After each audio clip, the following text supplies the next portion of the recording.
Hello friends, good morning. स्वागत है आप लोगों का वर्ल्ड ऑफ फिजिक्स के यूट्यूब चैनल पर।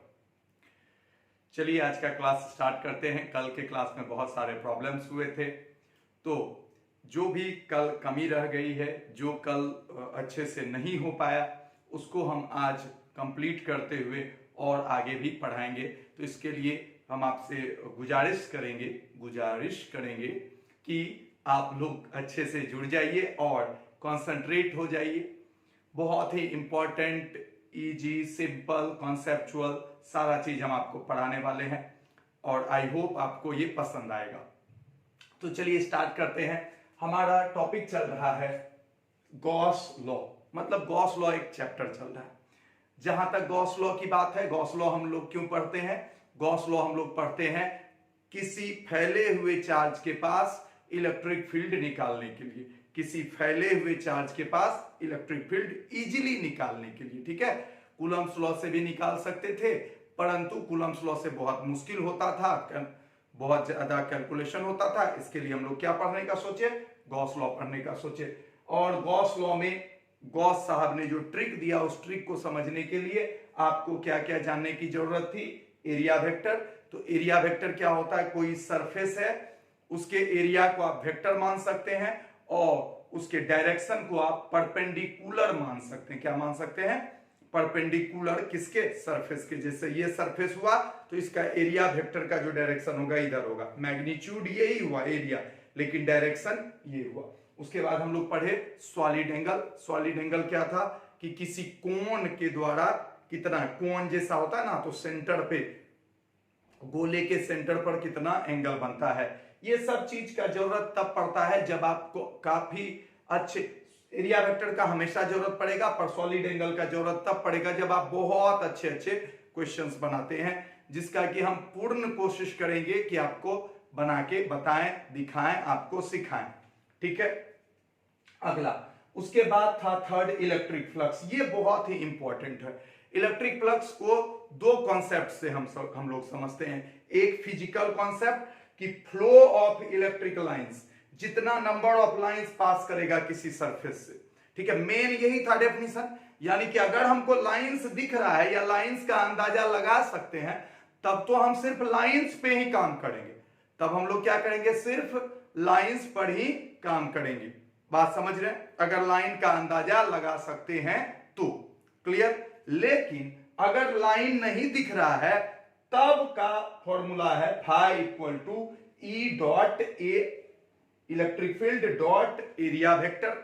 ठीक है, यानी कि एरिया वेक्टर के साथ इलेक्ट्रिक फील्ड का डॉट प्रोडक्ट कर दीजिए, या इलेक्ट्रिक फील्ड गुना एरिया गुना कॉस थीटा, जहां की थीटा है एरिया वेक्टर और इलेक्ट्रिक फील्ड के बीच का एंगल।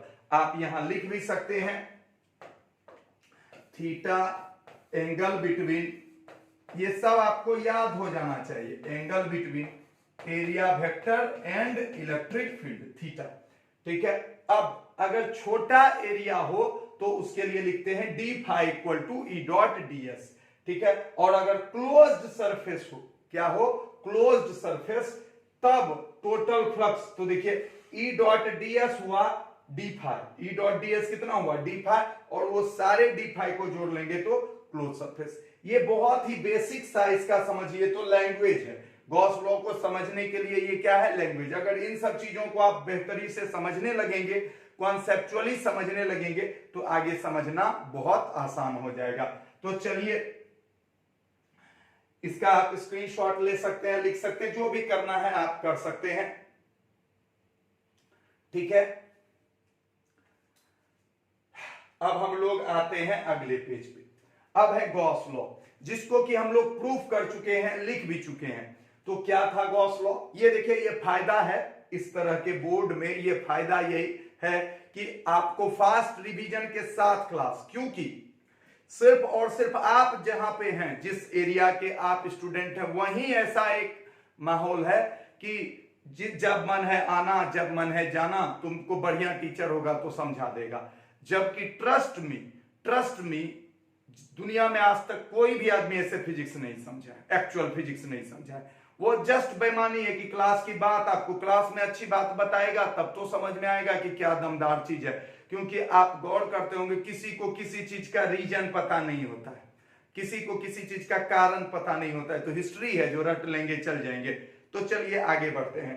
तो रिवीजन बहुत जरूरी है, हर समय ब्रेन में रहना बहुत जरूरी है। इसीलिए गॉस लॉ क्या है? Total flux passes through any close surface, total flux passes through, यानी कि कोई भी क्लोज सरफेस हो, इससे जो टोटल फ्लक्स पास करेगा वो डायरेक्ट एकदम डिपेंड करेगा इस चार्ज पे, और उसका मान होगा, समझिए एकदम, flux is directly proportional to internal charge. एकदम समझ लीजिए, एकदम सीधा। ये हम प्रूफ किए हैं, ये हम प्रूफ किए हैं। आप देखिएगा कि हम क्या प्रूफ किए थे, flux equal to q internal by epsilon naught. तो एप्सिलॉन नॉट तो कांस्टेंट ही है, एप्सिलॉन नॉट क्या है?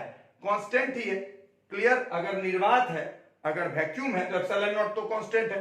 तो phi equal to q internal by epsilon naught. Clear? चाहे सरफेस कैसा भी क्यों ना हो, बस होना चाहिए क्लोज, और यही बीच में मिटा दीजिए, उसका क्लोजनेस खत्म कर दीजिए, तब ये सवाल, तब ये जवाब सही नहीं होगा। यही बात लिखे हुए, किसी बंद सतह से गुजरने वाला कुल विद्युत फ्लक्स उसके अंदर के आवेश का 1/ε0 गुना होता है, यानी कि फाई इक्वल टू 1/ε0 गुना क्यू इंटरनल। बात समझ रहे? यही बात यहां बोला जा रहा है। अब इसको हम दिखाएं कैसे। ये देखिए, ये बनाए हैं क्लोज्ड सरफेस। ये क्या बनाए हैं? क्लोज्ड सरफेस, बंद सतह। इसके अंदर दिए हैं Q1 charge, Q2 charge, -Q3 charge, और बाहर दिए हैं Q4 चार्ज। ठीक है? तो फाइनेट इक्वल टू हुआ Q internal by epsilon naught, और उसको आप लिख सकते हैं इस तरह से। यही चीज को आप इस तरह से लिख सकते हैं। देखिए, ये आसान लगता है बोलना, ये मुश्किल लगता है, चीज दोनों सेम है। That is the physics. तो E dot d s equal to q internal by epsilon naught, और E dot d s equal to, अब क्यू इंटरनल में आप क्या क्या लिख सकते हैं? Q1 प्लस Q2 और minus Q3 bye epsilon naught. तो एकदम अगर ये पूछेगा तो हूबहू ये वाला चीज लिख देना है। बात समझ गए? जल्दी से इसका एक स्क्रीनशॉट ले लीजिए या इसको लिख लीजिए।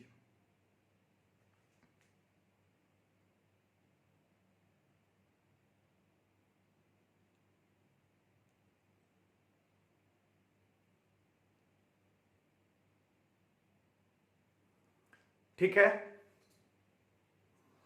चलिए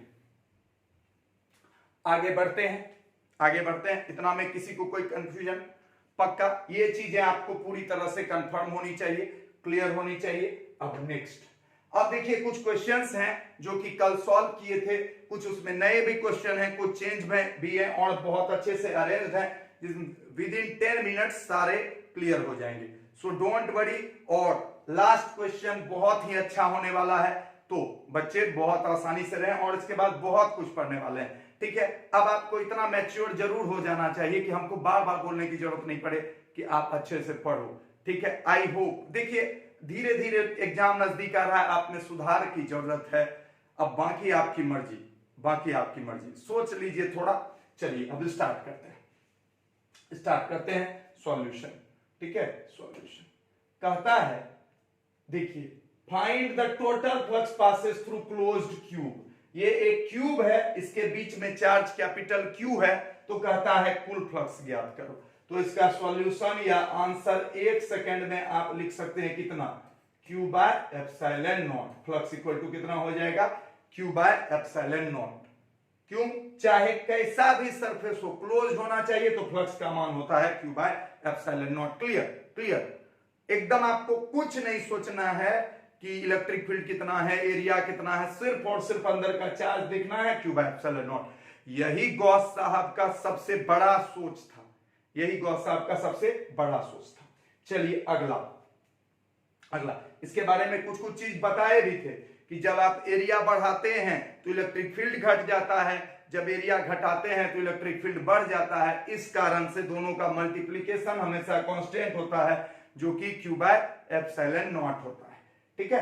अब अगला ध्यान से सुनिए, इसी क्वेश्चन में, if charge is at centre, charge कहां है? सेंटर पे, तो then find the flux passes through one surface. तो एक सतह, कोई भी एक सतह से कितना पास करेगा, बड़ा सिंपल सा है। तो 6 सतह मिलके कितना पास किया, Q बाय एप्सिलॉन नॉट। तो ये पहला का आंसर हुआ। और अब दूसरा का सॉल्यूशन सेकेंड क्वेश्चन का सॉल्यूशन। तो गौर से देखिए, यहां पे गौर से देखो, ये एक सरफेस है, ठीक है। ऐसा कितना है, 6 मिला के Q बाय एप्सिलॉन नॉट। तो एक से कितना, तो phi from one surface equal to हो जाएगा Q बाय एप्सिलॉन नॉट का 1/6 भाग, यानी Q बाय 6 एप्सिलॉन नॉट। तो जितना सबसे गुजर रहा था उसका छठा हिस्सा 1 से गुजरेगा। लेकिन ये बहुत ही कॉन्सेप्चुअल है। देखिए एग्जाम में क्या किया, हम लोग बच्चे को ये पढ़ाते हैं, सारे टीचर्स ये पढ़ाते हैं, एग्जाम में बगल में थोड़ा सा सेंटर से हटा दिया, ठीक है। तो फिर अगर सेंटर पे नहीं रहेगा तब ये सही नहीं होगा। क्यों? क्योंकि सेंटर पे है इसीलिए 6 से बराबर गुजरा है। तब ना जब 6 को, एक आदमी के पास 600 रुपया है, उसको 6 बेटे में बराबर बांटना है, तब ना 100 रुपया बांटेगा। अगर एक बेटे को ज्यादा देना है तब क्या 100 होगा? नहीं होगा। बस वही वाला बात है, जो अगर नजदीक किसी सरफेस के आ जाए तो फिर उस सरफेस से ज्यादा गुजरेगा। ये बात याद रखना मेरे दोस्त, ये बात याद रखना। बड़ा सिंपल सा है, नजदीक आ जाएगा तो उससे फील्ड बढ़ जाएगा, ज्यादा लाइंस हो जाएगा, तो उस सरफेस से ज्यादा जाएगा, और जिससे दूर जाएगा उससे कम। लेकिन टोटल में कोई अंतर नहीं पड़ेगा। एक बेटा को ज्यादा देना पड़ेगा तो एक बेटा को कम देगा, लेकिन टोटल में कोई अंतर नहीं पड़ेगा। आई होप आप समझ गए होंगे। तो जल्दी से इसका एक स्क्रीनशॉट ले लीजिए, बहुत ही आसान है। और आगे बढ़ते हैं अगले सवाल की ओर, ठीक है। बहुत ही सिंपल सा सवाल है, question number 3। If total flux passes through a close surface is इतना, then find the charge inside the surface. कहता है कि किसी बंद सतह से कुल फ्लक्स इतना गुजर रहा है, यानी फ्लक्स इक्वल टू कितना दे दिया है, 4 पाई न्यूटन मीटर स्क्वायर पर कूलम। तो कहता है कि इसके अंदर का चार्ज, तो हम जान रहे हैं फाई इक्वल टू क्या होता है, Q internal by epsilon naught, हाँ या ना। तो Q इंटरनल बराबर क्या हो जाएगा, फाई इंटू एप्सिलॉन नॉट, और फाई का मान कितना है 4 पाई। तो Q इंटरनल बराबर हो जाएगा 4 पाई एप्सिलॉन नॉट। क्या हो जाएगा, 4 पाई एप्सिलॉन नॉट। इसको अगर थोड़ा दिमाग लगा के लिखिएगा तो याद कीजिए, 1/4 पाई एप्सिलॉन नॉट को क्या लिखते थे, 9 इंटू 10 टू द पावर 9। तो इसको अगर इधर करेंगे तो इसको नीचे आएंगे, देखिए यही सब चीज एग्जाम में फंसा देगा, आपसे बन जाएगा। ऑप्शन में कुछ और ही रहेगा, ऑप्शन में रहेगा 1/9 इंटू 10 टू द पावर 9, आप फंस जाइएगा। लेकिन इसका एक्चुअल आंसर क्या लिखा रहेगा एग्जाम में, ये दिखाते हैं हम आपको। एक्चुअल आंसर क्या लिखा रहेगा इसका एग्जाम में, आंसर लिखा रहेगा 1/9 into 10 to the power -9 coulomb. यही होगा आंसर। ये अगर आपको नहीं समझ में आया तो आप फाइनली फिर भी पूरा कॉन्सेप्ट क्लियर करके देखिए, कॉन्सेप्ट के साथ ब्रेन होना बहुत जरूरी है, कॉन्सेप्ट के साथ ब्रेन होना बहुत जरूरी है, ठीक है। ये हो गया। एक चीज बताना चाहता हूं आपको, कभी कभी क्या होता है ना कि मेरे यहां से इस बार भी सीबीएसई बोर्ड में 95 मार्क्स लाया फिजिक्स में, बहुत बेहतरीन रिजल्ट हुआ मेरे दोस्त। आप पता कर लो भागलपुर में कितना लोग 95 लाया है। और अगर आपको बिलीव नहीं होता है तो वह आदमी को आप बोलोगे तो मैं बुला दूंगा, वो मेरा एकदम जिगरी अपना स्टूडेंट है, ठीक है। तो क्या सब स्टूडेंट उतना ले आएगा, या उस स्टूडेंट को देख के मेरे पास कोई ट्यूशन पढ़ने ले आ जाएगा तो क्या उतना मार्क्स आ जाएगा? ये ही कमजोर बच्चा यही मार खाता है, कमजोर बच्चा यही मार खाता है। कमजोर बच्चा क्या सोचता है, ओ उसके यहां जाने से ना वो फलाना इतना मार्क्स ले आया, अब हम भी जा रहे हैं। तो सबसे बड़ा गड़बड़ी कमजोर के साथ होता है, क्योंकि फलाना अच्छा पढ़ाए ना पढ़ाए, हो सकता है लड़का तेज हो निकाल लेगा। तो कमजोर बच्चे को अपना समझना चाहिए। बहुत बच्चे को मैं गौर किया हूं, मैं 1-2 बच्चे से बात भी किया हूं, बाहरी बच्चों से, कि टीचर गलत पढ़ाया, टीचर कुछ और पढ़ा दिया, बच्चा फिर भी सही जान लिया, लेकिन वो तेज बच्चा था। अब कमजोर बच्चा वो गलत ही रट रहा है, तो तेज बच्चा 90 ले आएगा, कमजोर बच्चा नहीं लाएगा, तो कमजोर बच्चा को लगेगा कि अरे मेरी गलती। अरे तुम्हारी गलती उतनी थी भी नहीं, तुम्हारी गलती शुरुआत में थी कि तुम ये नहीं समझे कि तुम कमजोर हो तो तुमको अपने हिसाब से ना पढ़ना है। तो बच्चों बार बार ये बोल रहे हैं एग्जाम नजदीक आ रहा है और मिशन 90+ लिखे हैं, इसका ये मतलब है कि सही में मिशन 90+ चाहते हैं कि मोस्ट ऑफ द बच्चा 90+ लाए। ठीक है, तो कमजोर बच्चों को बहुत ही सतर्क होने की जरूरत है। सारा जो बिजनेस चलता है ना मार्केट, वो कमजोर बच्चे पे चलता है। आपका दिल जानता होगा, बोलो सही बोल रहा हूं या गलत बोल रहा हूं। पूरा बिजनेस कमजोर बच्चों पे चलता है। तेज बच्चा तो कोई कहीं पढ़ लिया, 2 तेज बच्चा, कोई 2 वही सब टॉप टूप जो करना है कर गया। सारा जो बिजनेस चलता है कमजोर बच्चों पे, तो सबसे ज्यादा जो फोकस करने की जरूरत है किसी को अपने ऊपर, तो वो कमजोर बच्चों को जरूरत है।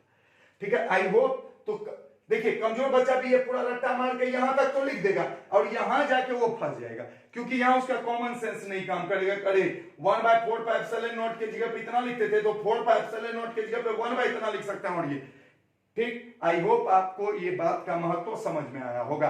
अगला सवाल की ओर बढ़ते हैं। कहता है find the electric flux passes through a close surface per unit charge. अब देखिए बहुत इजी क्वेश्चन है, ये बहुत इजी क्वेश्चन है। कहता है फाइंड द फ्लक्स, किसी बंद सतह से इकाई आवेश के कारण कितना फ्लक्स निकलेगा। तो कोई भाई बंद सतह है, इसके अंदर चार्ज कितना बोल रहा है, 1 कूलम। बात ही तो खत्म हो गया। हाँ, बात ही तो खत्म हो गया ना भाई। बोलो गलती बोल रहे हो। तो इसके लिए क्या लिखोगे, तो फ्लक्स इक्वल टू हो गया 1/ε0, 1/ε0। अब देखना, अब यहां भी आप सोच रहे होगे कि आंसर ये मिलेगा हमको एग्जाम में। ठीक है, आंसर कुछ और रहेगा। अब हम वो बताते हैं। ये देखो आंसर ऐसे रहता है, जानते हैं ना आप, 1/4। देखते जाइए, सारे बच्चे के लिए दिमाग खोलने वाला है। आप सोच रहे हो कि ये आंसर होगा, आंसर ये लिखा नहीं रहता है, लिखा रहता है, जानते हो आप 1/4πε0 इक्वल टू 9 × 10⁹। इस 4π को इधर ले लेगा, तो 1/ε0 इक्वल टू कितना हो जाएगा, 4π9 × 10⁹, यानी कि 36π × 10⁹। अब आप गौर से सोचो, आपका आंसर आ रहा है, ये ऑप्शन में लिखा रहेगा। ये कभी जिंदगी में आप सोचोगे, कभी जिंदगी में सोचोगे? कमजोर बच्चा नहीं सोच पाएगा, नहीं सोच पाएगा। और क्या आप रट के जाओगे? कितना रटोगे, कितना रटोगे? तो रटना आपके बस में इतना होता है तो आप तेज ही हो चुके होते। बात समझ में आई? इतना आसान रटना है भी नहीं। तो इसका फाइनल आंसर अगर लिखेंगे, इसका फाइनल आंसर लिखेंगे तो क्या लिखेंगे पता है? आंसर 36π × 10⁹।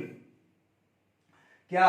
न्यूटन मीटर स्क्वायर पर कूलम, पर कूलम। अरे न्यूटन मीटर स्क्वायर पर कूलम।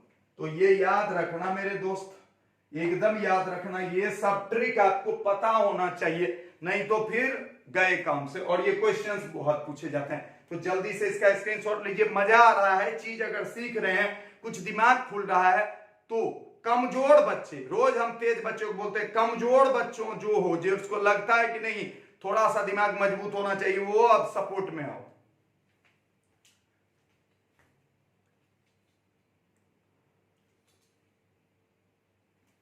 ठीक है, तो चलिए अगला क्वेश्चन ले, इसको मिटा। आप पूछ के देखिए, पूछ के देखिए, बच्चे को नहीं पता होगा, पूछ के देखिए, बना बोलिए बनाओ, नहीं बना पाएगा।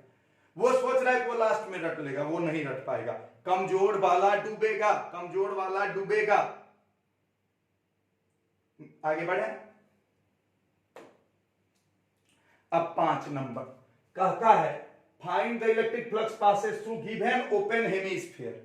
देखिए ये ओपन हेमिस्फीयर, हेमिस्फीयर का मतलब होता है अर्धगोला। ठीक है, खोखला अर्धगोला, यहां चार्ज Q है, तो कहता है इससे कितना फ्लक्स गुजरेगा। तो बड़ा सिंपल है इसका सॉल्यूशन भाई। सॉल्यूशन अगर ये पूरा बंद रहता तब तो पूरे से गुजरता क्यू बाय एप्सिलॉन नॉट, आधा है तो क्यू बाय एप्सिलॉन नॉट का आधा गुजरेगा, हाँ या ना। इसको अगर बंद कर दें तो इससे क्यू बाय 2 और इससे क्यू बाय 2, तो हमको तो इससे पूछा है, वो तो है नहीं कटोरा, हाँ या ना। तो आंसर कितना हो जाएगा, q by flux equal to q by 2 epsilon naught. ये क्लोज सरफेस नहीं था।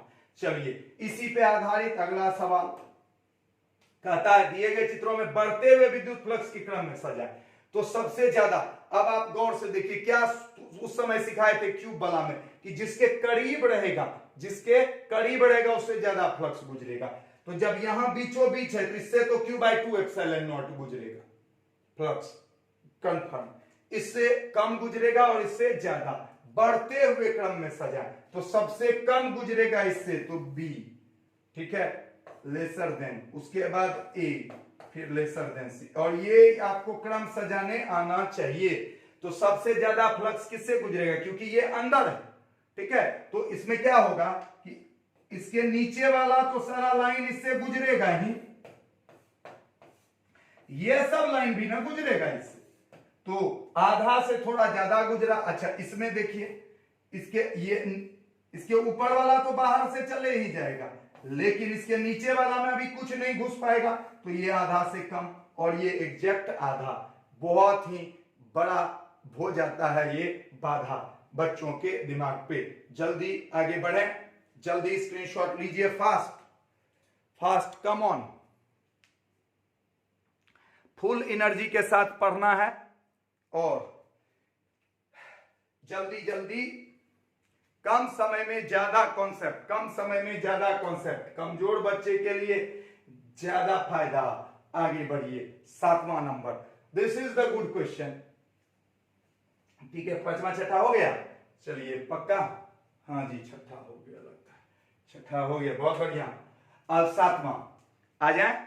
7वां भी बहुत बच्चे, कल इसको बहुत बच्चे बनाए थे, आंसर भी दिए थे, 1 मिनट लगेगा, बता देते हैं और फिर आगे बढ़ेंगे। 8वां जो कि बहुत बढ़िया क्वेश्चन है, उसको डिस्कस करते हुए आज काम शुरू करेंगे। आज कुछ नया सीखेंगे, आज कुछ नया सीखेंगे, ठीक है।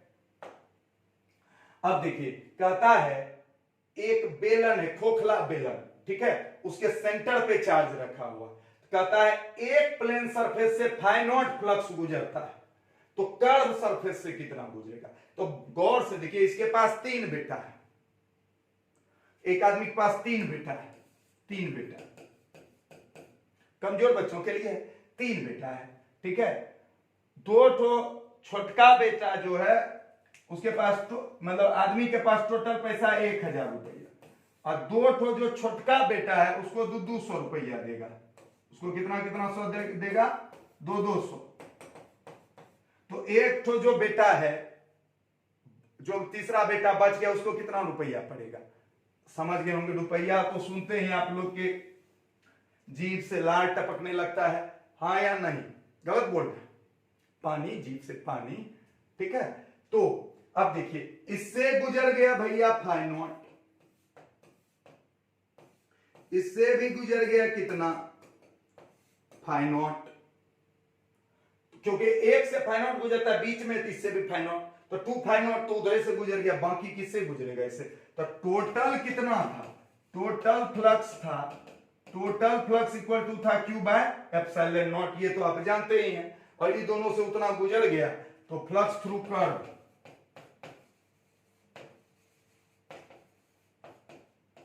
Curved surface, flux through curved surface, तो कर्व्ड सरफेस से कितना गुजरेगा, तो टोटल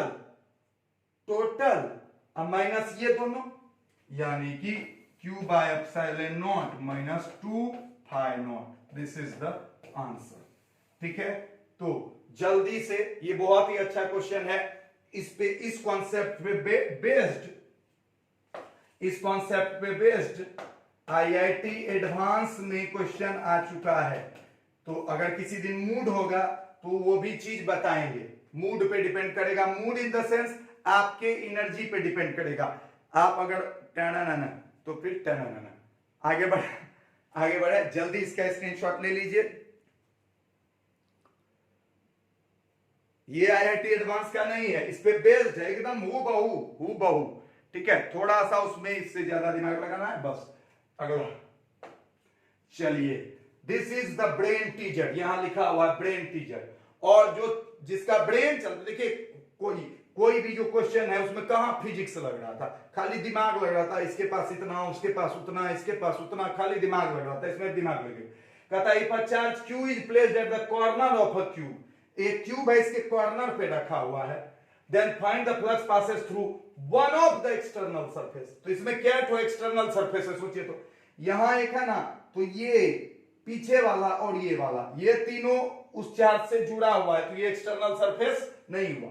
एक्सटर्नल सरफेस इसमें कौन सा हुआ, एक्सटर्नल सरफेस हुआ ये और इधर बाहर वाला। देखिए एक ठो ये वाला, एक ठो ये वाला बाहर वाला, और एक ठो नीचे वाला, तीन ठो। एक ठो ये वाला इधर वाला, एक ठो इधर वाला, और एक ठो इधर वाला, ये तीनों एक्सटर्नल हुआ। और ये पीछे वाला और ऊपर वाला ये एक्सटर्नल नहीं हुआ। एक्सटर्नल मतलब जो बाहर है, चार्ज से बाहर। तो चार्ज इस तीन को में सटा हुआ है कि नहीं, एक ऊपर वाले में, एक उधर वाले में, एक इधर वाले। सबको समझ में आ रहा है। तो कहता है किसी एक से कितना फ्लक्स गुजरेगा, किसी एक से। तो मान लीजिए हमको पूछ रहा है इससे कितना गुजरेगा। अब हम कैसे निकालेंगे ये क्वेश्चन निकालने के लिए, बनाने के लिए एक्चुअल में ब्रेन चाहिए। अब सुनिए, एक दिन हम सिखाए थे कि देखिए याद कीजिए, और ये सब चीज हम इसीलिए सिखा देते हैं पहले ही, जो भी बच्चा उस दिन सीखा होगा उसको याद आएगा और वो मानेगा। ये बात सिखाए थे कि एक कॉर्नर पे जो है वो 1/8वां हिस्सा रहता है। किसी भी कॉर्नर पे जो इसके साइड हुआ वो कितना हुआ, 1/8वां हिस्सा। ये चीज सिखाए थे, फोटो भी दिखाए थे सॉलिड स्टेट का, याद कीजिए। ठीक है, इसका मतलब क्या हुआ, देखिए तो इसका मतलब ये हुआ कि अगर ऐसा 8 गो हम ऐसा 8 गो हम जोड़ दें क्यूब, ऐसा कितना क्यूब जोड़ दें, 8 क्यूब जोड़ दें, ऐसा फिर ऐसा फिर ऐसा, ये कितना हुआ 4 और 4 पीछे। बात को समझिए, 4 आगे, देखिए 1 2 3 4, 4 हो गया नीचे, फिर 4 ऊपर, तो टोटल 8 अगर क्यूब जोड़ दें तो ये चार्ज पूरी तरह से उसके अंदर घुस जाएगा कि नहीं घुस जाएगा। क्यूब के कोने पे देखिए, इधर देखिए, मजेदार क्वेश्चन है ये भी, क्वेश्चन हाई लेवल का क्वेश्चन है, इसीलिए बता रहे हैं। और जल्दी से फिर अगले थ्योरी पर भी जाएंगे। फिर वही वाला बात है, कमजोर बच्चे तुम ही पे सारा दारोमदार है। देखिए अगर एक चार्ज यहां रखा हुआ हो यहां, तो एक ठो ऐसे नहीं डिब्बा यहां रख देंगे, एक यहां रख देंगे, एक यहां रख देंगे, फिर एक ऊपर, इधर इधर इधर, 8 डब्बा रख देंगे, तो ये कॉर्नर एकदम सेंटर पे पहुंच जाएगा कि नहीं, हाँ या ना। इतना अब हमको लगता है कि सबको समझ में आ रहा होगा, क्लियर। तो 8 रख देंगे तो ये कॉर्नर कहां हो जाएगा, सेंटर पे। तो एक क्यूब से कितना जाने लगेगा, टोटल का 8वां हिस्सा। तो लिखेंगे if it is covered by total 8 cubes, अगर इसको टोटल कितने क्यूब से कवर कर दिया जाए, 8 क्यूब से। गौर से देखना कितने, 8 क्यूब से, ठीक है। तो 8 क्यूब से जो निकलेगा वो टोटल का 1/8। तो flux passes through, flux passes through 1 cube. देखिए दिमाग वाला क्वेश्चन है, क्वेश्चन मार्केट में लॉन्च कीजिए तभी आपको मजा आएगा, मजा आएगा। फ्लक्स पासेस थ्रू 1 क्यूब, एक क्यूब से, तो कितना होगा, q flux equal to flux 1, तो क्या होगा Q/8 एप्सिलॉन नॉट। कितना होगा, Q/8 एप्सिलॉन नॉट, एक ठो से। अब गौर से देखिए, एक ठो से तो निकल गया। अब लेकिन इसमें क्या ठो सरफेस है टोटल, एक्सटर्नल 3 ठो। इससे जो फ्लक्स निकलेगा ना, वो तीनों सरफेस को क्रॉस करेगा, इधर वाले को, इधर वाले को और नीचे वाले को। तो एक सरफेस के हिस्से में कितना आएगा, तीन सरफेस को मिला के 30 फ्लक्स निकल रहा है, तो एक सरफेस में कितना निकलेगा? 10, हाँ या ना? तो ये तीनों मिला के निकला। तो फॉर 3 सरफेस, यहां बच्चा क्या गलती कर देता है, यहां सोचता है कि एक क्यूब से गुजर रहा है ना, एक क्यूब से गुजर रहा है तो सोचता है 6 गो से, तो एक सरफेस में उसको 6 से भाग देता है, जबकि ये 3 गो से गुजर रहा है, अंदर वाले से नहीं गुजर रहा है। तो flux through one surface, flux through one surface, तो एक सरफेस से कितना गुजरेगा? 3 सरफेस मिला के इतना, तो एक सरफेस से कितना कितना गुजरेगा? तो हम लिख देते हैं आंसर ऑफ डायरेक्ट। तो फ्लक्स वन सरफेस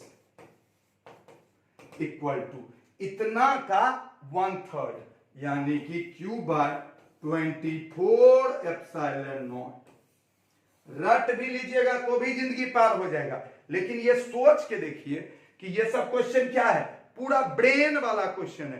कितना भी कोई आपको थ्योरी कुछ बोल ले, ये बोल ले वो बोल ले, लेकिन अगर आपके पास ब्रेन नहीं है तो ये क्वेश्चन तो बना नहीं पाइएगा अपने से। ठीक है, हमेशा क्या कोशिश करना चाहिए कि थ्योरी इतना अच्छे से करें, ब्रेन को इतना स्ट्रॉन्ग करे कि अपने से बना ले। तो जल्दी से ये क्वेश्चन देखिए, फिर से बताते हैं। एक कॉर्नर पे था, 8 गो क्यूब से ढक दिए, टंग टंग टंग टंग टंग टंग, वो बीच में चला गया, तो अब उसी से टोटल गुजरेगा, तो एक के हिस्से में आ गया Q/8 एप्सिलॉन नॉट, और उस एक के भी सिर्फ 3 सरफेस से फ्लक्स गुजर रहा है, उसके एक से कितना? उतना बाय 3। आई होप अब इससे ज्यादा क्लियर ईश्वर भी नहीं कर पाएगा। ठीक है, जल्दी से इसका स्क्रीनशॉट लीजिए, और मजा आया जिसको भी तो थैंक यू बोलिए, फास्ट थैंक यू बोलिए। हम देख रहे हैं आ रहा है थैंक यू का आवाज। ओहो, वेलकम वेलकम वेलकम। ठीक है, अभी और ब्रेन टीजर सब है इस चैप्टर में ना, इस चैप्टर में भयंकर वाला सब ब्रेन टीजर है। ठीक है, वो बहियार बोर्ड वाला नहीं, बहियार बोर्ड वाला नहीं, बहियार बोर्ड वाला नहीं, दमदार वाला। आगे बढ़े, आगे बढ़े, चलिए अब आते हैं, अब आते हैं बहुत इंटरेस्टिंग वाले चीज पे। ध्यान से देख लो मेरे मित्रों, अब जो मजा आने वाला है फिर कभी नहीं आएगा। इधर देखिए, फॉर्मूला लिखते हैं गॉस लॉ का, E.ds equal to Q internal by epsilon naught. हाँ या ना? जल्दी बोलो, यही तो है। हमको निकालना क्या है? हमको निकालना क्या है? Electric field. गॉस लॉ हम इसलिए नहीं पढ़ते हैं कि हमको फ्लक्स निकालना है, गॉस लॉ हम इसलिए पढ़ते हैं कि हमको क्या निकालना है? Electric field. फ्लक्स के बारे में तो हमको पता है कि हमेशा फ्लक्स कितना होगा? Q internal by epsilon not. हमेशा फ्लक्स कितना होगा? Q internal by epsilon naught. ये तो कंफर्म है। सतह बंद हुआ, आप बोलिएगा सर कुछ भी हो जाए, अब फ्लक्स का मान तो होगा कितना? Q/एप्सिलॉन नॉट। यानी कि अगर आपको अंदर का चार्ज पता चल गया तो फ्लक्स का मान तो पता चल ही गया। क्लियर? अब गौर से देखिए कितना मजेदार होने वाला है। 1 सेकेंड में आपका ब्रेन ऐसा क्लियर कर देंगे कि आप भी याद रखिएगा। जितने भी बच्चे हैं और जो चले गए हैं वो तो सुन ही नहीं पाएंगे, फिर भी मेरी अंतरात्मा की आवाज सुन के आ जाओ वत्स, आ जाओ। आ गया, चलिए ठीक है, कोई बात नहीं। कल बहुत टेंशन हुए थे मेरे दोस्त, तो आज थोड़ा सा जो हो एंजॉय करना चाहिए। आप बिलीव नहीं करेंगे, that is the immense pressure. Teaching is the most difficult job, teaching is the most difficult job in this business माहौल। अब टीचिंग गजब का भयानक चीज हुआ। देखिए, हो सकता है 5 बच्चे पढ़ा के हम भी निश्चिंत रहते तो हमारे ऊपर इतना प्रेशर नहीं होता, लेकिन आप समझ लीजिए, अगर आपको नाम चाहिए, शोहरत चाहिए, तो आपके पास स्टूडेंट चाहिए, और स्टूडेंट कभी भी कॉन्सेप्चुअल क्लास की ओर नहीं जाना चाहता है। तो ये एक बहुत ही बड़ा मेरे ऊपर एक प्रेशर है कि हमको कॉन्सेप्चुअल पढ़ाते हुए अपने साथ स्टूडेंट को रखना। यह संभव ही नहीं है, दुनिया का कोई आदमी ये आसानी से नहीं कर पाता है। उसके लिए बहुत बड़ा नाम होना पड़ता है, तब बच्चा उसको देखता है, नहीं तो नहीं देखता है। तो जहां पूरा कॉन्सेप्ट का एकदम ध्वस्त हो चुका है, उस एरिया में आकर के कॉन्सेप्चुअली समझाने की कोशिश, जहां की सिर्फ और सिर्फ बच्चा इसलिए पढ़ रहा होता है कि उसको कुछ लिखा दो, वो जो कि बिहार बोर्ड में जाके लिख दे, कुछ लिखा दो, तुमको अपना नाम पता लिखवाना लिखवा दो। तो please come come, just enjoy enjoy.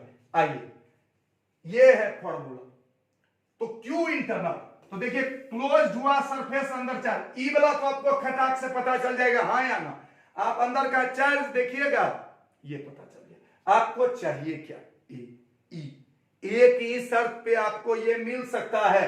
अब हम आपको समझाते हैं। If E equal to constant, तो आपको ये पता होगा कि किसी भी इंटीग्रेशन में अगर 2x है तो आप 2x dx है तो आप 2 को बाहर कर सकते हैं, हाँ या ना। तो अगर इलेक्ट्रिक फील्ड कांस्टेंट होगा, देखिए कितना मजेदार है, 1 मिनट में बोले ना क्लियर कर देंगे। अगर इलेक्ट्रिक फील्ड कांस्टेंट होगा तब तो उसको बाहर कर सकते हैं कि नहीं कर सकते? हाँ या ना, हाँ या ना। क्लियर? जल्दी बोलो। क्लियर?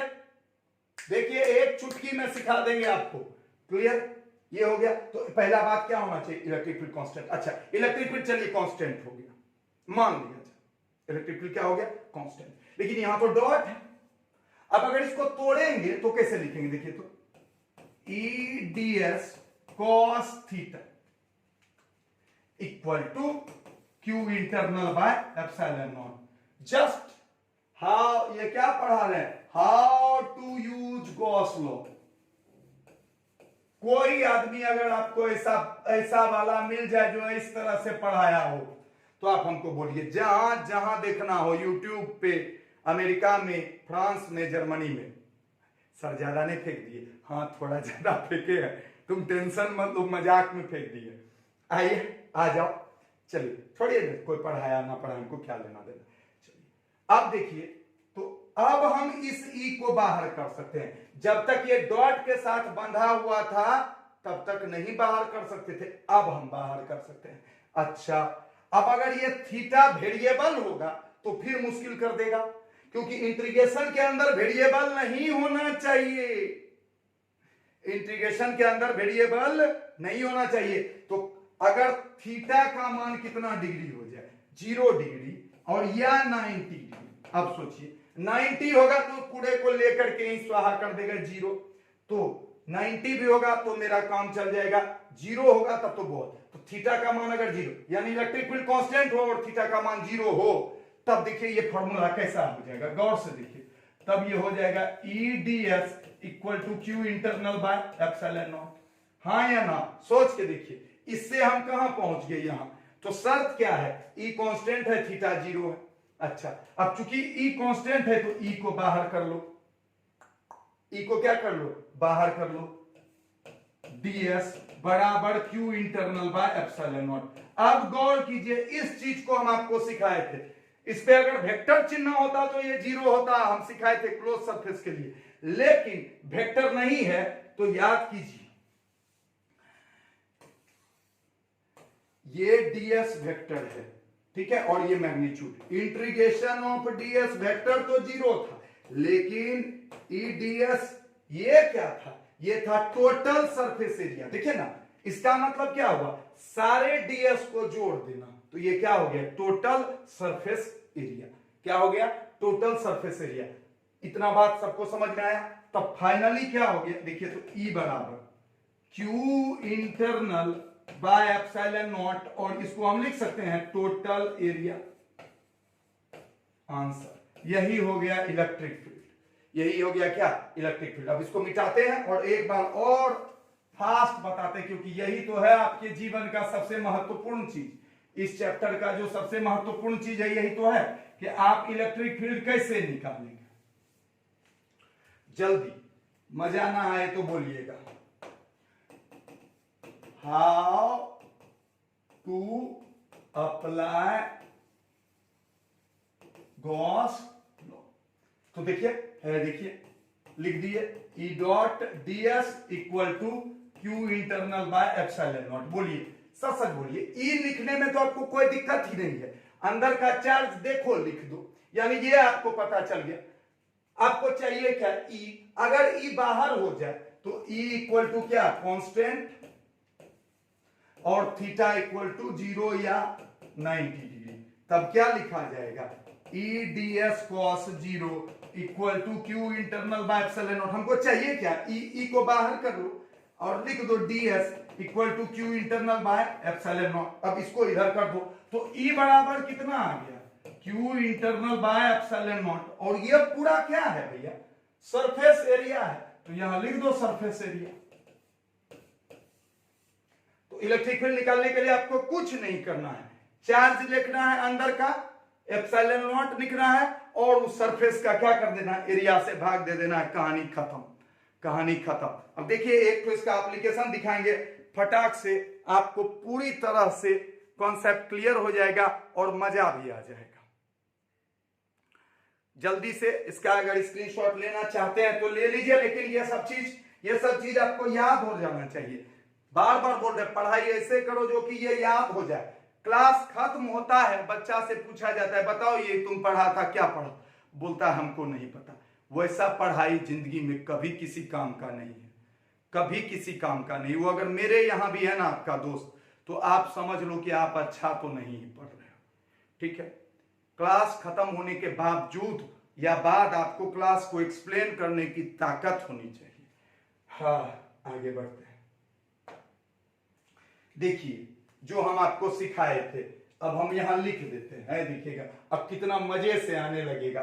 देखिए क्या लिख दिए थे, E dot d s equal to q internal by epsilon naught. तो ई इक्वल टू अभी तुरंत क्या पढ़े, q internal by epsilon naught, और ये वाला जो गया ds।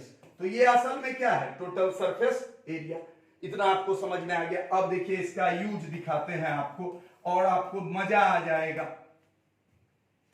मान लिया जाए कोई यहां एक कोई चार्ज है Q, इससे कहता है r दूरी पर किसी बिंदु पर इलेक्ट्रिक फील्ड इंटेंसिटी निकालो। r दूरी पर किसी बिंदु पर क्या निकालो, इलेक्ट्रिक फील्ड इंटेंसिटी। सबसे पहला काम क्या करना है, गॉस लॉ लगाने के लिए, गॉस लॉ लगाने के लिए उसको एक सरफेस से घेर देना है। सरफेस कैसा होना चाहिए, सरफेस ऐसा होना चाहिए कि हर जगह इलेक्ट्रिक फील्ड क्या हो, कांस्टेंट। तो जितना इलेक्ट्रिक फील्ड यहां हर जगह इलेक्ट्रिक फील्ड क्या हो, कांस्टेंट। हाँ या ना, जल्दी बोलो। तो ये सरफेस के हर जगह का रेडियस कितना है, r। तो सब जगह इलेक्ट्रिक फील्ड क्या होगा, सेम। हमको नहीं पता है कितना होगा, हम भूल गए, हम कूलम्ब्स लॉ भूल चुके, हमको पता ही नहीं कि यहाँ इलेक्ट्रिक फील्ड कितना है। अब हम गॉस लॉ से ये निकालेंगे। तो गॉस साहब क्या बोल दिए भैया, लिख देते हैं, ठीक है। अच्छा देखिए, तो यहाँ का एरिया वेक्टर भी इधर होगा, थीटा का मान कितना डिग्री होगा, देख लीजिए। 90 मत समझ ले, बहुत बच्चा 90 समझ लेता है। थीटा का मान कितना डिग्री होगा, 0 डिग्री। एरिया वेक्टर भी उधर, इलेक्ट्रिक फील्ड भी उधर, हाँ या ना, ठीक है। तो गॉस लॉ लिख दें, E dot d s equal to q internal by epsilon naught. देखिए इलेक्ट्रिक फील्ड हर जगह सेम, ठीक। थीटा का मान 0, तो इसको अब लिख सकते हैं गौर से, देखिए इसी चीज को ऐसे लिख सकते हैं, बोलिए तो E d s cos 0 equal to q internal by epsilon naught, हाँ या ना। कॉस 0 का मान 1, ई बाहर ले लेंगे, इंटीग्रेशन ऑफ ds बराबर Q internal by epsilon not. जल्दी बोलिए, इतना, यही बात तो लिखे हैं यहां, हाँ या ना। अब इसका मान क्या होगा, देखिए यही सब चीज हम शुरुआत में आपको पढ़ाए थे, जिसको याद होगा कि ये पूरे सरफेस का एरिया है, ये पूरे सरफेस का मान, इसका मान कितना होगा, 4 पाई आर स्क्वायर। बार बार बोलते हैं, देखिए कमजोर बच्चा ये भूल चुका होगा, कमजोर बच्चा ये भूल चुका होगा, या कमजोर बच्चा वो वाला क्लास में प्रेजेंट नहीं होगा, या कमजोर बच्चा उस समय ध्यान नहीं दिया होगा। बात समझ रहे, बस यही है। जब अच्छा बच्चा सबको पता होगा कि इसका मान कितना होगा, 4 पाई आर स्क्वायर। क्लियर, तो 4 पाई आर स्क्वायर, तो ई बराबर कितना होगा, 10। तो ई बराबर हो जाएगा क्यू। तो अंदर में कितना चार्ज है, इंटरनल की जगह पे क्या लिख दीजिए, क्यू बटे इसका 4 पाई आर स्क्वायर गया और एप्सिलॉन नॉट गया। अब इसको देखिए तो ऐसे कर दीजिए, तो 1/4 pi epsilon naught q by R square. बोलिए तो यही तो होता था कूलम्ब्स लॉ। जल्दी बताइए, यही होता था कि नहीं कूलम्स लॉ से? r दूरी पर इलेक्ट्रिक फील्ड कितना होता था? 1/4πε0 हुआ कि नहीं हुआ? यहां क्या लगाया? यहां लगाए गॉस लॉ, आया क्या? Coulomb's law. एक दिन क्या किए थे? लगाए थे कूलम्स लॉ, आया क्या था? Gauss law. एक दिन कूलम्स लॉ से गॉस लॉ निकाल दिए थे और एक दिन गॉस लॉ से क्या निकाल दिए? Coulomb's law. इतना बात सबको समझ में आया? क्या लगा? 1 मिनट लगा। टेन ई को बाहर खींचो, ds को उधर जाके टोटल एरिया को भाग दे दो। ई को बाहर खींचो, हर बार यही करना है, हर बार यही करना है। ई को खींचना है, एरिया से भाग देना है, आंसर हर बार आएगा। ई को खींचना है, एरिया से भाग देना है, आंसर हर बार आएगा। अब इतना डीपली आपको अगर समझना है तो आपको पीछे का चीज याद रखना होगा। जल्दी से इसको एक बार देख लीजिए, समझ लीजिए, जो करना है कर लीजिए, आगे के लिए हम लोग बढ़ जाएंगे। ठीक है, तो अब आपको थोड़ा सा थ्योरी लिखाएंगे और ये बहुत इंपॉर्टेंट होने वाला है कि how to apply Gauss law. ठीक है, ये अभी हम लिखाने वाले हैं। तो गॉस लॉ अप्लाई करने के लिए सबसे पहला काम क्या किए थे? ये सरफेस खींचे थे। ये एक इमेजिनरी सरफेस है, कोई ऐसा नहीं कि वहां पे चदरा का टीना का सरफेस, ये एक इमेजिनरी सरफेस, क्लोज्ड सरफेस है और इसका नाम है गॉसियन सरफेस। तो अब हम बताएंगे कि गॉस लॉ कैसे उपयोग किया जाता है। तो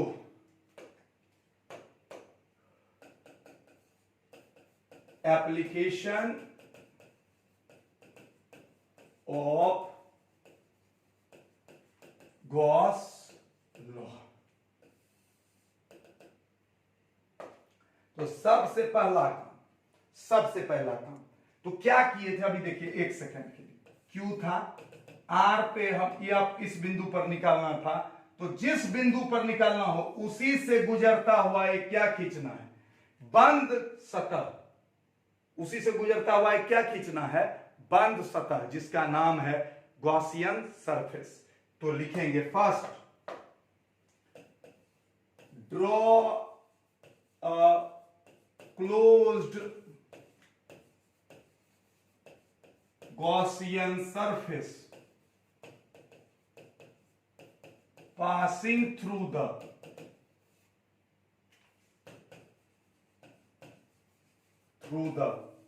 point। यही है मेन थ्योरी गॉस लॉ का, मेन थ्योरी यही है। इसके बाद जितना भी इसका उपयोग है, मेन थ्योरी यही है।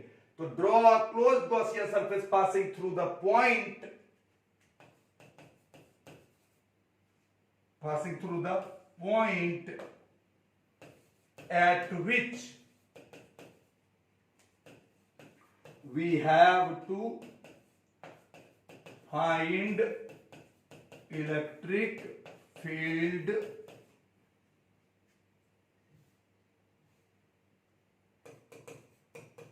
intensity।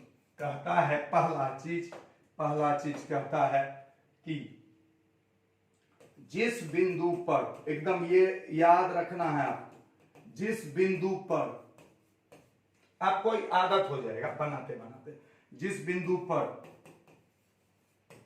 विद्युत क्षेत्र तीव्रता ज्ञात करनी है, जिस बिंदु पर विद्युत क्षेत्र तीव्रता ज्ञात करनी है, ठीक है, उस बिंदु से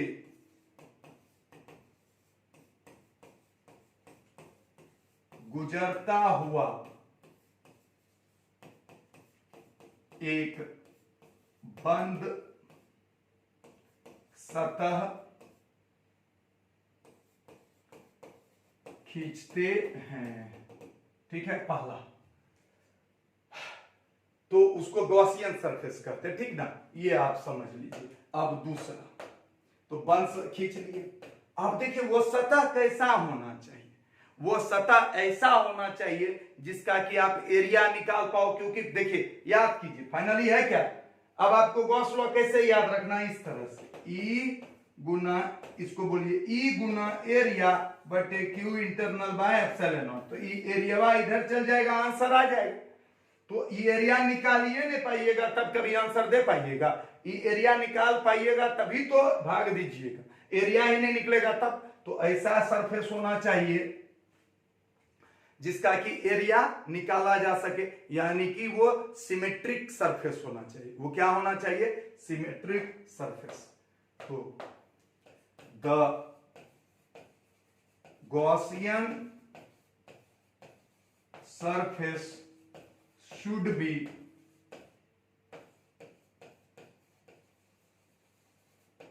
symmetrical. The Gaussian surface should be symmetrical so that we can find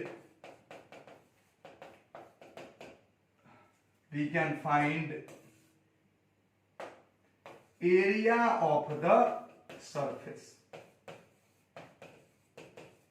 कहता है कि सरफेस इस तरह का सिमेट्रिकल होना चाहिए कि हम लोग आसानी से उसका एरिया निकाल सकें। गॉसियन सतह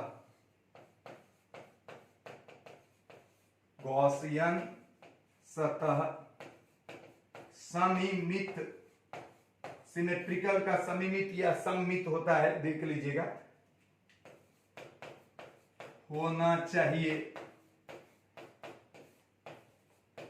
जिससे हम उसका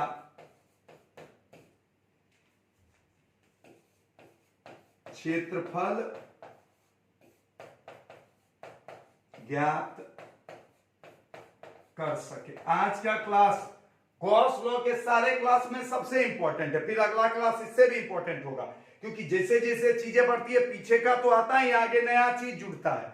इसीलिए हर अगला क्लास पिछले क्लास पे आधारित और कॉन्सेप्चुअल होता जाता है। तो ऐसा सतह होना चाहिए, थोड़ा सा हैंडराइटिंग गड़बड़ाया है लेकिन फिर भी गॉसियन सतह सममित होना चाहिए जिससे हम उसका क्षेत्रफल ज्ञात कर सके। जल्दी से ये दो तो लिखिए और अभी 2-3 पॉइंट और लिखाना है इसके बारे में।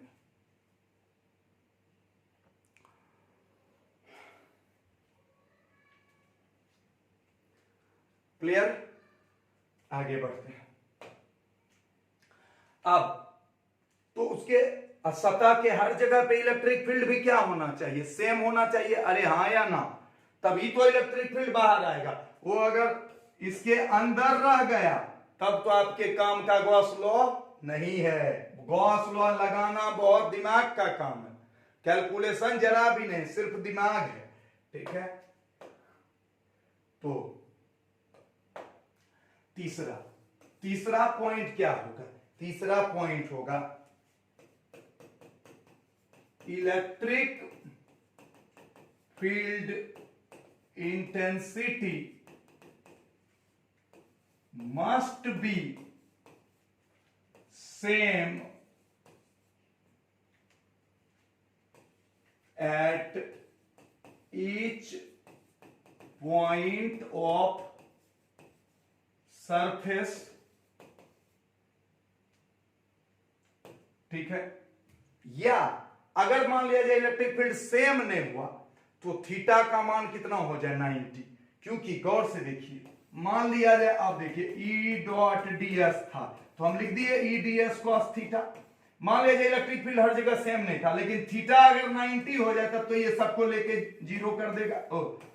सबको लेके क्या कर देगा? जीरो।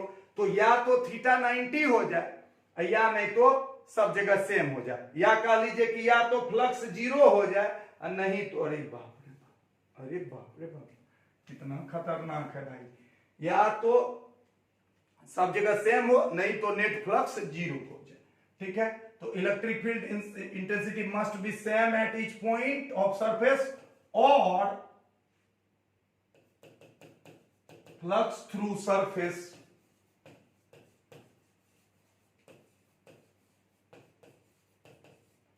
Must be zero. अब देखिए, ये जो आज लिख रहे हैं ना, अगला 5 दिन तक यही चीज रोज करेंगे तो आपको कंफर्म याद हो जाएगा।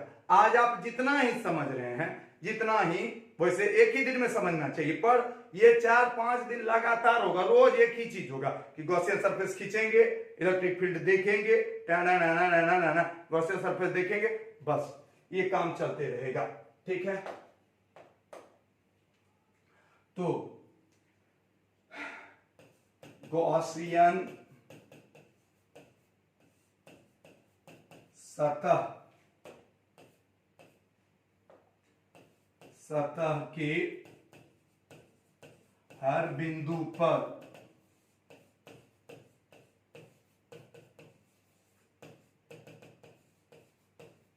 विद्युत क्षेत्र तीव्रता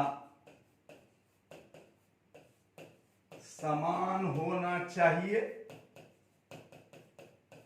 या विद्युत क्षेत्र तीव्रता समान होना, जो भी देखिए एक क्लास भी मिस किया कहानी खत्म। क्योंकि जो भी सोचिए आज ये कोई अगर नहीं पढ़ेगा, एक जरा भी चांस है कि अगले क्लास में समझ पाएगा नहीं, जबकि आज जो पढ़ा होगा उसको लगा होगा यार चलते चलते चलते चलते धीरे धीरे, मतलब हम इस तरह से चलते हैं हर समय से।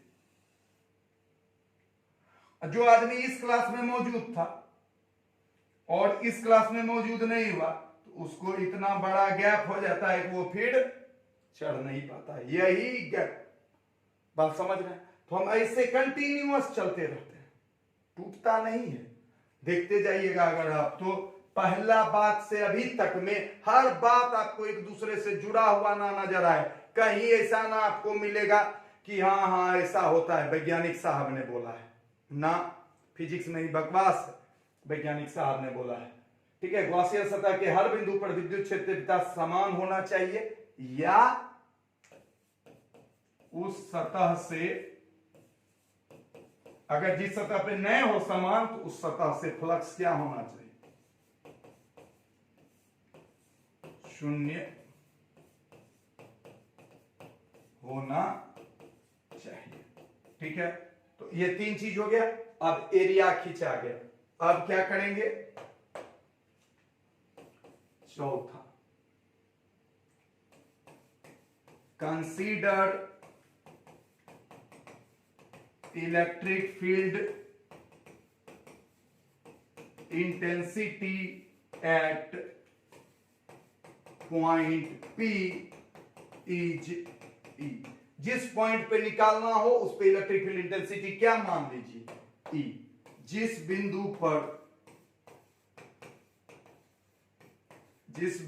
पर विद्युत क्षेत्र तीव्रता ज्ञात करनी हो उस पर E मान लेंगे,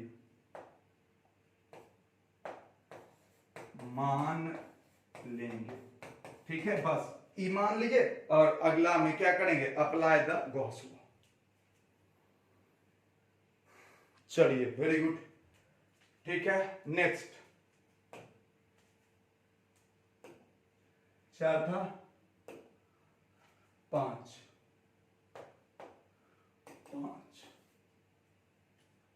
तो अप्लाई द गॉस लॉ। तो अगर अप्लाई द गॉस लॉ से थोड़ा सा पहले, 1 minute, apply the Gauss law से पहले एक चीज कर देंगे। ठीक है, देखिए हमको तो अंदर का चार्ज भी ना पता होना चाहिए, तो find the Q internal of Gaussian surface. जो चीज अभी किए हैं, ठीक है, जो चीज अभी किए हैं वही सब चीज लैंग्वेज में लिख रहे हैं। देखिए लैंग्वेज में कितना लंबा लग रहा है, वही चीज अभी हम लोग किए थे तो कितना सस्ता लग रहा था। ठीक है, ध्यान से देखिए, कहता है कि गॉसियन सतह के अंदर, गॉसियन सतह के अंदर कुल आवेश ज्ञात करें।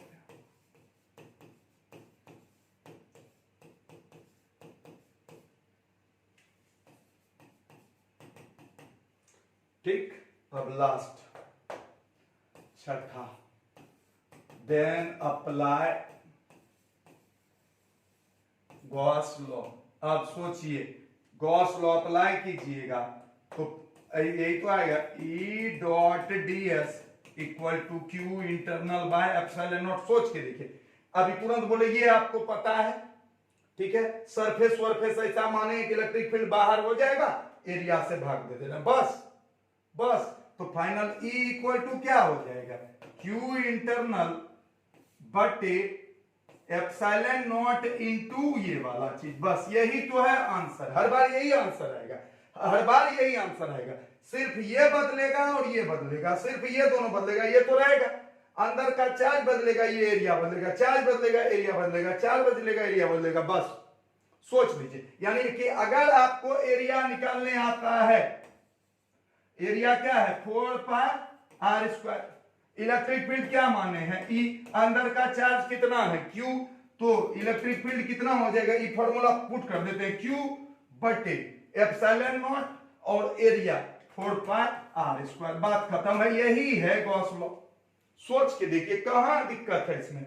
आपको क्या करना है, इलेक्ट्रिक फील्ड अंदर का चार्ज निकालना है, एप्सिलॉन नॉट से भाग दिया हुआ ही है, सिर्फ एरिया निकाल के वहां पे भाग दे देना है। तो इसीलिए बोला गया कि गॉस लॉ बहुत इजी था, गॉस लॉ बहुत इजी था। तो अब अगले क्लास से हम लोग क्या करेंगे, इसका उपयोग करेंगे, इसका क्या करेंगे, उपयोग करेंगे। और एक चीज, लास्ट चीज, कल भी आपके बारे में थोड़ा सा बताए थे, अभी भी बता देते हैं। सबसे पहले प्रोफाइल बनाने के बाद सबसे पहले बहुत बच्चा साइन इन करने लगता है, उसको करना है साइन अप। साइन अप में नेम मांगेगा, ईमेल आईडी मांगेगा और नंबर मांगेगा। नेम मांगेगा, ईमेल आईडी मांगेगा और क्या मांगेगा, नंबर। ये 3 चीज मांगेगा किसमें, साइन अप में। क्लियर, ये बात सबको समझ में आ गया, ठीक है। अब आपको हमको व्हाट्सएप करना है, व्हाट्सएप पे लिख देना है कि प्रोफाइल बना लिए, प्रोफाइल बना, ज्यादा नहीं, देखिए बहुत परेशानी हो गया है। कल एक दिन में मतलब बहुत कम ज्वाइन कर पाए हैं, बहुत कम, और मोर देन 2000 स्टूडेंट को ज्वाइन करना, मोर देन 2000, तो मजाक नहीं है, ठीक है। आप कुछ मतलब फोन कर देते हैं, आपको लिख देना प्रोफाइल बना लिए और अपना नंबर लिख देना है, जो भी जिस नंबर से बनाए हैं वो नंबर हमको लिख के भेज देना। अगर आप कोई सबूत नहीं दिए हैं तो प्रूफ दे देना, प्रूफ। और जो न्यू स्टूडेंट है, जो बाहरी स्टूडेंट है, वो एक बार हमको मैसेज कर दें कि वो बाहरी हैं, ठीक है। जो भी उनके एडमिशन का प्रोसेस होगा हम उनको बता देंगे, ठीक है। एक्सटर्नल स्टूडेंट जो भी एडमिशन का प्रोसेस होगा बता देंगे। हो सकता है कि अभी सबको दिख रहा हो, ठीक है, तो वो जानबूझ के हम दिए हुए हैं, जो सब चीज यूट्यूब पे है वही चीज आपको सब कुछ दिख रहा है, और वो क्या कर देंगे, बंद कर देंगे। देखिए सवाल ये नहीं है कि आपसे किसी तरह पैसा लेना, सवाल ये है कि हम भी कैसे चलेंगे, हम कैसे चलेंगे। हम कभी ये नहीं बोलते हैं कि एकदम मतलब भयानक भीड़ हो गया है ये वो, हम ऑलरेडी इतना बच्चे का एडमिशन ले चुके हैं, बहुत बच्चे का एडमिशन है, लेकिन हमारा भी जिंदगी है, हमको भी चलना है, और आपको मेरे मेहनत का मुआवजा जो होना चाहिए वो देना ही चाहिए, बाकी आपकी मर्जी। चलिए, thank you very much. I hope आज का क्लास आपको पसंद आया होगा, और आप पीछे का चीज बढ़िया से एक बार देख लें। बार बार बोल रहे हैं, क्या होता है, शुरुआत दिन बहुत मजा आता है, फिर एक क्लास छूटता है, फिर 2 क्लास छूटता है, धीरे धीरे धीरे धीरे डाउनफॉल होने लगता है। ये आप गौर से देखते भी होंगे, जितने भी बच्चे रेगुलर रहते होंगे वो देखते होंगे, शुरुआत में बहुत भीड़, फिर धीरे धीरे धीरे धीरे धीरे, ठीक है।